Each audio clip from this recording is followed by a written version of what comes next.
2016. And Rugby League Live reported last week that Flanagan was not interested in the role and is understood that is still the case, but he was linked with the role previously, and his son Kyle's kind of been thrown into the mix because every time Shane Flanagan's linked with somewhere, then Kyle Flanagan's linked with there. I think there's been a bit more talk in Oz about him potentially being a candidate if West Tigers decide to move on from Michael Maguire, and I think that's probably more realistic at this stage, but we'll see. Yep, watch this space. Another game that was delayed due to travel issues, but this time international at least, rather than a long motorway. Huddersfield versus Catalans. I have more sympathy with this one. Yeah, well, Ian Watson didn't, but we'll get on to that. Yeah. It was 28 points to 12 to Huddersfield this one. It was 12-8 to them at half time. So 3,845 was the crowd. That's a problem. But Tom Grant was the referee. In terms of the teams, Huddersfield won on metres with 339 more and breaks 4-2. They made 2 more errors but conceded 1 fewer penalty and had a better team tackle success rate. So errors was an issue, but otherwise pretty strong stat wins for the Giants. Yep, individually for Huddersfield, Chris Hill with 197 metres and 3 successful offloads. Seb Ikahihifa with 137 metres. Josh Jones managed to find the ground and scored a try and made 6 tackle busts and 126 metres. And Danny Levi with 1 try, 46 tackles and 10 mark tackles, and he didn't miss any. For the losing Catalans, Tom Davies scored 1 try and made 222 metres. Fuad Yaha made 136 metres. Ben Garcia made 51 tackles, of which 10 were mark tackles, and Mikhail Gudimon with 47 tackles, and he again didn't miss any. Yeah, we're one fan view on this one. Mark W said, "Huge result for us. Other than some uncharacteristically piss-poor defence for the Drinkwater break, we dominated this one and did a great job limiting Catalan's field position. With their other 2 tries coming off the back of penalties, they were maybe a bit lucky to get. Losing Jerry and Russell early on hurt us, but Hill put in a massive shift to get us through it, while Farge and Jones looked great on their return." Yeah, Cogger was back as well for Huddersfield, so Farge came on when Russell went off after about 20 minutes or so of a concussion, but it just seemed like that stepped things up for Huddersfield in the game, to be honest. Did you catch any of this one, the highlights, or read anything about it? I watched the tries again. Huddersfield scored some nice tries, didn't they? You know, nice hands. And I think we've talked a lot about, you know, Chris Hill maybe not making enough metres, but I think his stats there have been, you know, phenomenal. 197 metres. Have this Warrington player made that many in total? Yeah, definitely. Player of the match in this game for Huddersfield's really stood up and led his side. Yeah. Throwback to Chris Hill of 2016 era with the offloads as well. Yeah, they scored some nice tries, and then they scored some lucky tries, didn't they? But you make your own luck. I suppose their last try, the Jones try, was, I mean, ping-ponging around the ball, hit loads of people's legs. I think it came off, I think Farge kicked it, and then it hit a Catalans player's legs, then a Huddersfield player legs, then hit Farge's legs again, then Cogger kicked it, and it bounced off Tompkins' arm, and then it was lucky. And there was other bits of uncharacteristic play from Catalans that looked like as well. Even though they scored first, it did seem like maybe the travel disruption affected them a bit because of those uncharacteristic errors. There was a few tries where quite big holes were able to be created by Huddersfield. The Trout one I'm thinking of in particular.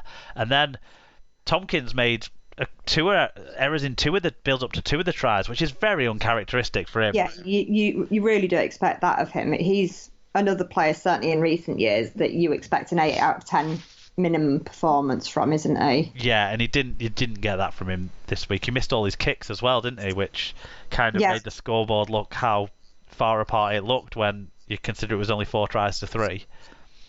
Yeah, but it does look like a massive disparity there. Yeah. But Huddersfield, they played on the front foot. They were always kicking, even though they scored some tries off kicks and stuff. They were kicking off the front foot. They were running towards the line when they were putting these players in, and it was against a serious contender. They'd only lost to St Helens. Catalans had before this. Yeah, I thought that this was a definite win for Catalans, to be perfectly honest. Maybe one of the things that we should have been wary of, though, was that head coach Steve McNamara won the Super League Coach of the Month for March in the build-up to this game. He did help them to 3 wins from 3 in March, but April started kind of how it seems to for Coaches of the Month. Yes. Should we talk about Ian Watson's comments then? Because I thought they were questionable at best, and I'm not surprised Steve McNamara reacted quite angrily to them. Basically, if you haven't seen them, he was slagging Catalans off for being late to the game and the fact that they chose to travel on the day of the game. But it seems like all the flights out of Perpignan weren't able to take off because of some high winds that were not forecast, and so the players had to drive in dangerous-ish conditions from Perpignan to Toulouse to get a flight that could leave France to actually make the game. And Watson kind of basically said, well, they should travel the day before the game, but... And when do Huddersfield travel to France? Well, when do Warrington travel to Hull KR? was the point that Steve McNamara made. Should they travel the night before too? Because they were late too. Well, and I think that they were more late than Catalans as well. I'm not sure. I think that game kicked off a little bit earlier than the Catalans game at Huddersfield was meant to kick off at 7:45 and ended up kicking off at about 25 past 8, something like that. Okay, I hadn't realised it was meant to be a 7:45 kickoff. Yeah, so I think the delay was longer, but shut up, Ian Watson. But it seemed totally unnecessary. And well, like you say, I don't know about Huddersfield specifically, but lots of teams have travelled to France on the day of the game in recent times. Most teams travel on the day and then fly back again on the day, don't they, nowadays? Yeah. And considering it's happened so regularly for so long, the fact that we haven't had any games delayed because of it, says that it generally works, and this is a legitimate one-off out of dozens of previous examples over recent seasons. Yeah. No, I think What if they'd gone to fly yesterday and they couldn't fly out what if they'd gone to fly the day before and they couldn't fly then? Yeah. Anyway. Yeah. Seemed poor form from Ian Watson and totally unnecessary. But he got his team performing right, so, good on them for that. EFC78JU got in touch on this one. He said, Huddersfield Giants are history makers. They've announced the appointment of 24-year-old Rebecca Wood to the club's board of directors. The locally based businesswoman is well known to Giants supporters and is a regular presence at all games, both within corporate circles and in the stands. Huddersfield Giants chairman Keith Hallowell acknowledged the historic nature of the appointment. So I don't know where he's copied and pasted that one from, but diversity on a board of a sports club, always a positive, I think. Definitely, yeah. Let's move on to the last game of the weekend. We had to wait all the way till Sunday for it after everything else was done by, 10-ish on Friday night, but this one kicked off at 3 on Sunday. Wakefield versus Salford. It was 24-4 to Trinity at half-time before they sacrificed Tom Johnston and nearly threw away the win, but still hung on to win 30 points to 24. 4,371 were there. Chris Kendall was the referee. And the stats don't back up the scoreline, actually, because Salford lost on the scoreline but won on the stats. Meters were close, but Salford won in both total and average gain. They made 2 more breaks, 2 fewer errors, conceded 2 fewer penalties, and had a better team tackle success rate. It was 5 tries each, but Wakefield made all of their kicks, and Salford, with Snide, only made 2 out of their 5 kicks at goal. Yeah. Who'd have thought it? Yeah. Individually, Tom Johnston scored 2 tries, 1 try assist, 12 tackle busts, 160 metres and 4 clean breaks. Good stats. Liam Kay with 1 try assist and 143 metres, and Reese Lynn with 1 try and 125 metres. They're good stats, Sarah, for Tom Johnston, when you consider that was 40 minutes. Yeah. If you extrapolate that and he played the whole game, he scored 4 tries and made over 300 metres. Yeah, not bad. No. And 24 tackle busts. A record number of tackle busts. For the losing Salford team, individually, Reece Williams with 2 tries, 122 metres and 3 clean breaks. Ken Sear with 2 tries, 137 metres and 2 clean breaks. Tim Laffey with 1 try assist, 6 tackle busts and 108 metres, and Andy Ackers with 41 tackles.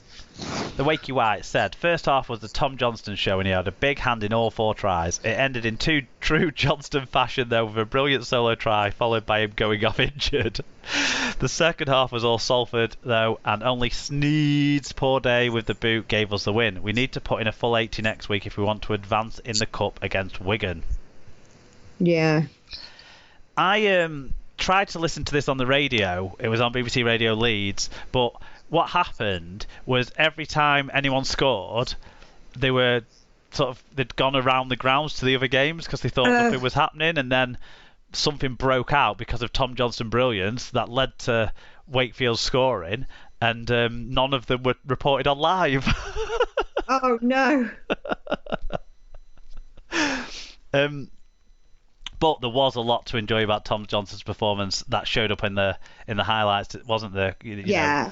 There was really nice work with a simple break and pass inside for the first try. Nothing super special in that. The take from what a great kick it was for his own personal first try, but the take he's done this. We've seen him do this a few times now, haven't we? Where he's won the battle in the air. And basically taking it out of the hands of the defender and just been too strong in that situation. That's good stuff. The run that started things for the Lynn try, that was really good, wasn't it? It was reminiscent of actually Salford fans will remember Burgess doing a similar thing against Leeds the other week in the televised game. It was very similar to that, wasn't it? Yeah, I think like Tom Johnston's one of those players that you just think, if you hadn't had all of these injuries, what sort of player would you have been? Because he is such a talented player. Yeah, well, they couldn't. They barely got a hand on him for his second try, where he sort of ran in off the wing and just knifed through the whole of the defence. And like Brearley had a bit of time to line up where he was going, but he was absolutely like blown out by Johnston's pace once he'd pushed off about 4 defenders already. Yeah. And that came actually just after he'd been injured, and so the radio comms had cut away because he was down getting treatment, and they assumed he was going to get taken off, to be honest. And then went around the grounds for the other games, getting reports as they closed in on half time, and then came back and they were like, "Oh yeah, so he's not injured; he's just scored an amazing try." It seems like it was an element of precaution, is what they've said about taking him off at half time.